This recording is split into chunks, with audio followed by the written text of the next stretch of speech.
Yesus berkata kepada murid-muridnya, "Aku berkata kepadamu, sesungguhnya sukar sekali bagi seorang kaya untuk masuk ke dalam kerajaan surga.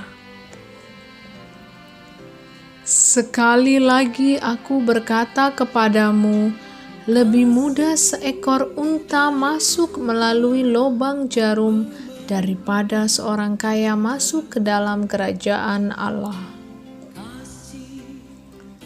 Ketika murid-murid mendengar itu, sangat gemparlah mereka dan berkata, "Jika demikian, siapakah yang dapat diselamatkan?" Yesus memandang mereka dan berkata, "Bagi manusia hal ini tidak mungkin, tetapi bagi Allah segala sesuatu mungkin." Lalu Petrus menjawab dan berkata kepada Yesus, "Kami ini telah meninggalkan segala sesuatu dan mengikuti Engkau. Jadi apakah yang akan kami peroleh?" Kata Yesus kepada mereka, "Aku berkata kepadamu, sesungguhnya pada waktu penciptaan kembali, apabila Anak Manusia bersemayam di tahta kemuliaannya, kamu yang telah mengikut Aku akan duduk juga di atas 12 tahta untuk menghakimi ke-12 suku Israel. Dan setiap orang yang karena namaku meninggalkan rumahnya, saudaranya laki-laki atau saudaranya perempuan, bapa atau ibunya, anak-anak atau ladangnya, akan menerima kembali 100 kali lipat dan akan memperoleh hidup yang kekal. Tetapi banyak orang yang terdahulu akan menjadi yang terakhir, dan yang terakhir akan menjadi yang terdahulu." Selamat pagi Bapak, Ibu, dan saudara-saudari sekalian. Kami berharap dimanapun Anda berada, Anda dalam keadaan sehat dan bahagia. Sabda Tuhan hari ini yang dikutip dari Injil Matius 19 ayat 23 sampai 30 menegaskan bagaimana susahnya orang kaya masuk ke dalam kerajaan surga.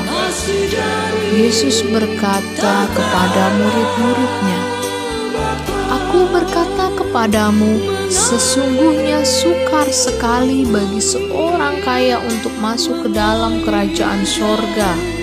Siapakah orang kaya itu yang sukar masuk ke dalam kerajaan surga? Menurut kami, ada 5 kriteria orang kaya yang sukar masuk ke dalam surga itu adalah: pertama, kaya yang dimaksud bukan semata-mata kaya harta, namun mereka yang menyimpan kenyamanan dosa, yakni dusta yang berkepanjangan, kesalahan yang ditutup-tutupi, yang membuat orang nyaman menikmati hasil atas dusta dan kesalahan yang ditutupinya. Kedua, orang kaya yang sukar masuk ke dalam kerajaan surga itu adalah orang yang bersekutu dengan kekuatan setan. Seseorang yang memiliki ilmu tertentu yang membuat hidupnya nyaman, biasanya ilmu itu diperoleh dari dukun atau perguruan tertentu, sehingga ia memiliki kemampuan di luar kemampuan manusia pada umumnya. Misalnya, ia tahan pisau, tahan pukul, atau ia memiliki ilmu pengasih yang membuat dirinya selalu dikasihani orang lain. Semuanya itu adalah harta baginya yang membuat dirinya aman kemanapun ia pergi. Ketiga, orang kaya yang susah masuk surga adalah orang yang kikir dalam memberikan persembahan, derma, dan kurban. Mungkin dia orang kaya, banyak hartanya, atau orang yang hidupnya biasa saja. Jika ia pelit dan kikir memberikan persembahan, kurban, dan derma, ia masuk ke dalam hitungan orang yang sukar masuk ke dalam kerajaan surga.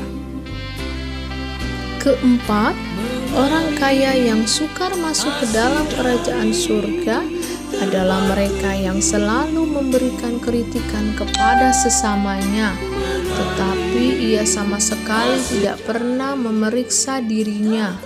Ia mengkritiki kebijakan pastoral, kebijakan pengurus komunitasnya, tetapi memberikan dana persembahan keluarganya tidak atau sulit untuk memberi.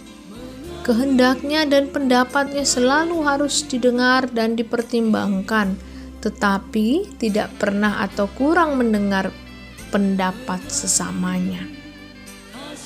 Kelima, orang kaya yang sukar masuk ke dalam kerajaan surga adalah mereka yang diam menimbun harta untuk dinikmatinya sendiri, mereka yang melekat pada kenikmatan duniawi.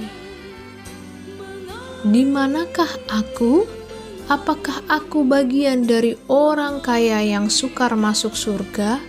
Ataukah aku bagian dari jalan dan cahaya terang bagi sesamaku? Ya Tuhan yang berbelas kasih, ampuni aku karena terkadang aku melekat pada harta duniawi dan melupakan rahmat-Mu yang memelihara hidupku.